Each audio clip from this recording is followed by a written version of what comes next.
Laika, das Idle Game, in dem man den namensgebenden magischen Wolf spielt, bricht mit vielen Konventionen des Idle Game Genres. Ob das dann trotzdem für Idle Game Fans das Richtige ist oder eher andere Menschen anspricht, erfahrt ihr hier. Die Gameplay Loop ist sehr einfach erklärt.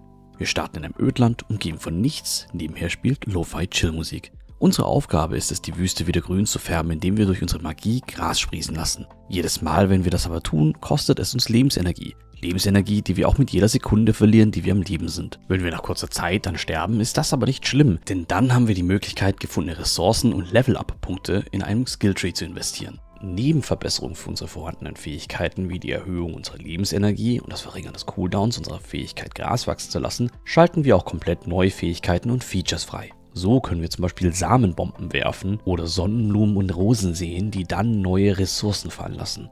Außerdem können wir die Wahrscheinlichkeit erhöhen, dass neue Hindernisse wie Steine und Schnee bei Levelstart spawnen. Diese sorgen dann für neue Herausforderungen, aber auch Belohnungen. Nachdem wir die Upgrades gekauft haben, führen wir uns wieder selbst Gassi. Die anfänglich recht kurzen Runs werden durch unsere Upgrades schnell immer länger, bis wir dann auch bald das erste Mal die gesamte Ödlandfläche begrünen konnten und unsere erste Prestige-Stufe freigeschaltet haben. Hier ist der erste große Bruch mit Genre-Standards. Für gewöhnlich würde ein Erhöhen der Prestige-Stufe dafür sorgen, dass wir sämtlichen Fortschritt wieder einbüßen und einen prozentualen Bonus auf alle verdienten Ressourcen im nächsten Run bekommen. In Laika verzichtet der Entwickler darauf und macht aus Prestige einen vor jedem Run einstellbaren Schwierigkeitsgrad. Je höher die Stufe, desto mehr Schaden nehmen wir, bekommen dafür aber auch mehr Ressourcen in diesem Run. Wenn wir merken, dass wir unsere Fähigkeiten überschätzt haben, können wir einfach die Prestige-Stufe beim nächsten Mal wieder runtersetzen. Das ist eine willkommene Abwechslung, da man durch zu schnelles Erhöhen der Prestige-Stufe tatsächlich in eine Situation kommen kann, wo man plötzlich nur noch sehr kurze Runs hat, weil der Schaden zu stark gewachsen ist und man durch die Kürze der Runs kaum noch Ressourcen erhält. Ein weiteres Feature, das wir freischalten, ist der Idle-Modus. Das heißt, fortan können wir bestimmen, ob Laika automatisch beim Rundenstart diagonal losrennt und wie ein Flummi an der Levelgrenze abprallt und weiterrennt. Leider ist bei diesem Modus nicht mit drin, dass wir auch einen automatischen Rundenstart haben.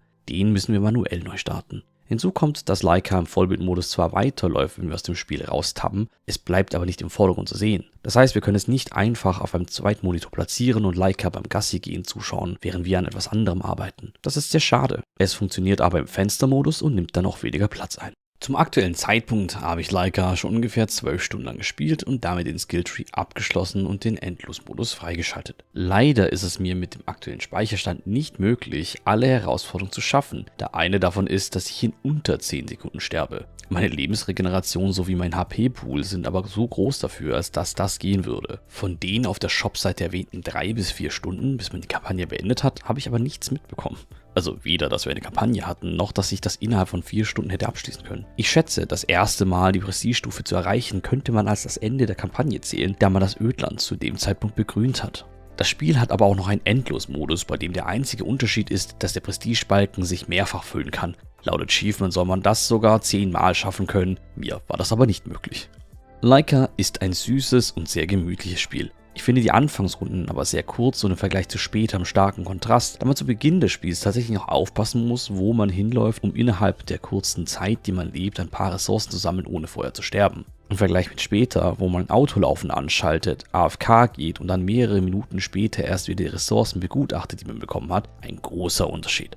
Klar kann man das als Power Fantasy Watashi wa Mao no Okami desu. Goya ni kusa o mochikomeba mochikomu hodo tsuyoku narimasu abtun, aber als Spielerin vielleicht doch relevant zu wissen, wenn man ein bestimmtes Gameplay erwartet. Ich denke, es ist keine typische Idle-Game-Kost, kann aber trotzdem interessant für Idle-Game-Fans und Menschen, die Spaß an Desktop-Companions haben, sein. Ich werde Laika jedenfalls mich noch eine Weile im Fenstermodus begleiten lassen. Vielen Dank an die Entwickler für den Key und an euch fürs Zuschauen. Was haltet ihr von Idle Games insgesamt und welches ist euer Liebstes?